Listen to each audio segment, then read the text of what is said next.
લાગે પણ આજે લાજવાને બદલે ગાજી રહ્યા હોય એમ અહીંયા વિરોધ કરવા આવ્યા છે। આવનારા દિવસોમાં લખી રાખજો, જે રીતે નેપાળમાં ભ્રષ્ટ શાસકોને જનતાએ રસ્તા પર દોડાઈને માર્યા હતા, એમને સત્તા છોડવા માટે મજબૂર કર્યા હતા, એની નવી ક્રાંતિની શરૂઆત આ દિલ્હી જંતર મંતરથી થઈ ચૂકી છે।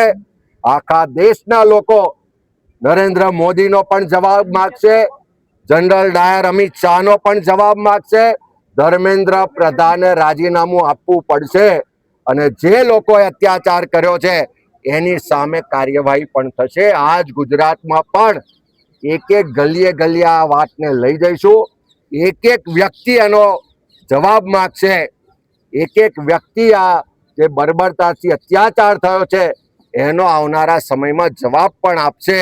અને એ છાત્રોની જે ગુણ છે, એ છાત્રોનો જે અવાજ છે, એનો આક્રોશ છે, પીડા છે, એના માટે અવાજ બનવાનું કામ કોંગ્રેસ પાર્ટી કરશે, એની લડાઈ લડવાનું કામ કોંગ્રેસ પાર્ટી કરશે।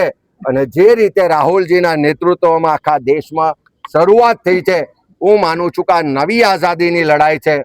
પહેલા અંગ્રેજો જે ગોરા હતા એની સામે ગાંધીજીના નેતૃત્વમાં આઝાદીની લડાઈ લડ્યા હતા, આ કાળા ભાજપ રૂપી અંગ્રેજોની સામે આ નવી આઝાદીની લડાઈ લડવા માટે દેશના લોકો હવે તૈયાર છે ને રસ્તા પર ઉતર્યા છે।